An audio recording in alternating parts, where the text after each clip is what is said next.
I'm Phil Lipof. Want to get right to our top story today. Israel is preparing to target Hamas by ground, air, and sea with a massive response into Gaza following the terror group's brutal attack on Israel, which killed at least 1,300 people. Israeli forces are in position along the border with Gaza ahead of a potential ground offensive that could open at any time. The U.S. Embassy is urging Americans in Gaza to move south now as more strikes hit that strip. More than 2,300 people have been killed in those strikes, making this the deadliest of the 5 wars there. Hundreds of thousands of Palestinians are trying desperately to flee, only to find the border with Egypt closed, as basic necessities like food and water are running low. Meantime, the U.S. is sending another aircraft carrier strike group to the region, as Secretary of State Antony Blinken is set to return to Israel to meet with leaders there tomorrow. We have team coverage for you of Israel's war with Hamas, starting with our chief national correspondent, Matt Gutman, in southern Israel near the Gaza border. Matt.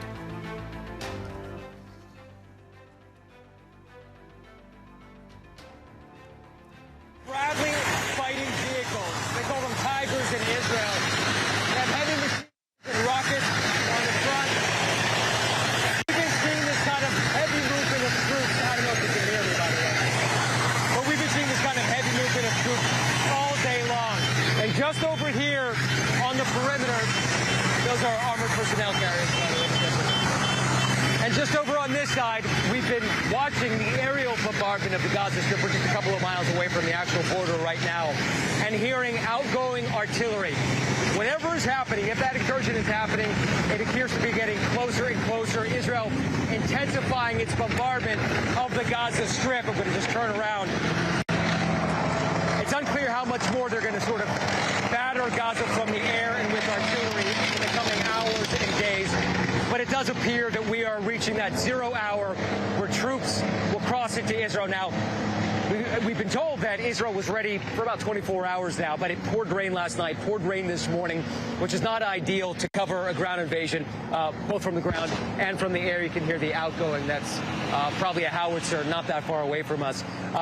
So everything does appear to be intensifying. A couple of things have delayed it, apparently. Israel is concerned, obviously, about what they'll find inside, the reports of mines. Also, it's concerned about Hezbollah joining the fight. We've seen Hamas as obviously a ferocious and merciless terrorist organization here in this side of the border, but Hamas is known as the most powerful military entity in the Middle East, or at least this part, in terms of the terrorist groups. They have hundreds, or over 100,000 rockets. They also have thousands of very skilled fighters, and that's a concern. They're going to join in the north, and Israel will be sort of pushed to fight 2 fronts at once. Phil. Yeah, Matt, I know you talk about the readiness. You're showing us the readiness. Obviously, there is movement, but is there any timeline beyond what we've heard very soon? Is Israel going to wait for more civilians to evacuate? I understand you said it was about the weather, possibly last night, today, but what do you think the timeline looks like here? I don't think Israel, from what I've been told by officials, Israel's not under any immediate pressure to go in. There are a couple of things that might be compelling it to move quickly. The first is world sentiment. They want the sympathy of most countries behind them, obviously the U.S., and this aerial bombardment in Gaza is eroding that, because we have seen so many civilians killed. We have seen over 1 million people displaced. Hundreds of thousands have lost their homes.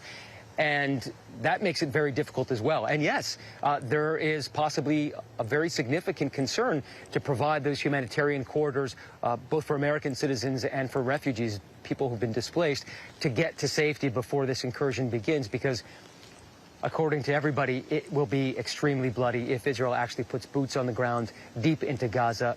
Hamas has honeycombed that area with tunnels. That's where they keep their militants. That's where they keep their weapons and possibly the hostages. And we've known for years that they've had all these years to entrench, and the area is probably significantly booby-trapped. So I don't think there's any particular rush right now.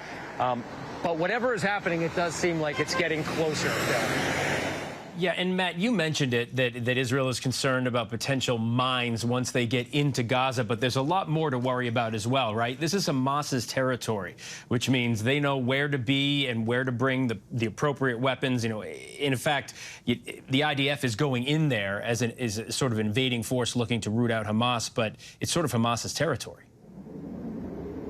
It is absolutely Hamas's territory, and Hamas proved that it is capable of very precise, very accurate planning, that it has much better intel about Israel's bases and its movement than any Israeli anticipated.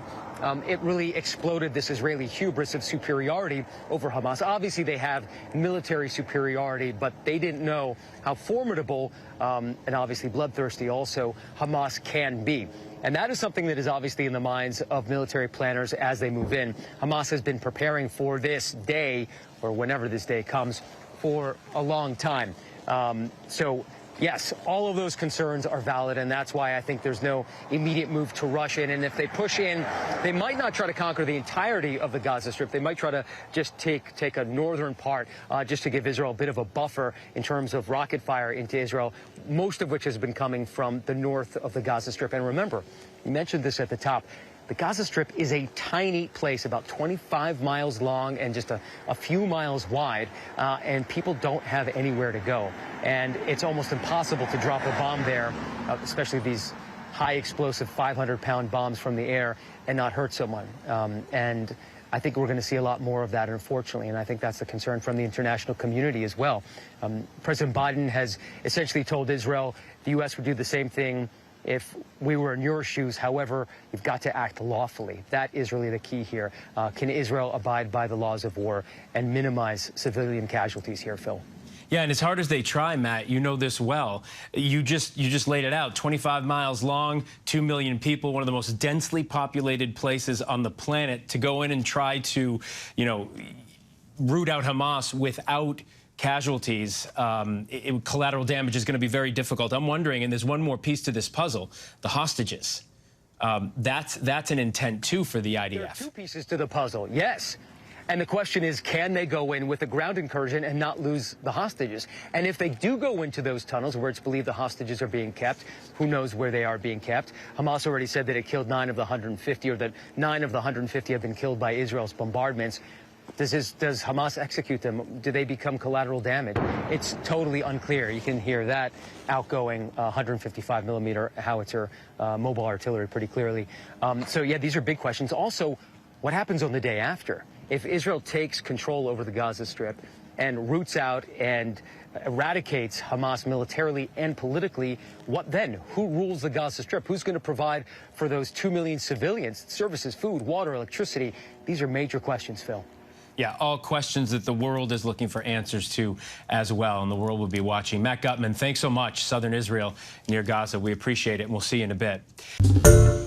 Hi, everyone. George Stephanopoulos here. Thanks for checking out the ABC News YouTube channel. If you'd like to get more videos, show highlights, and watch live event coverage, click on the right over here to subscribe to our channel, and don't forget to download the ABC News app for breaking news alerts. Thanks for watching.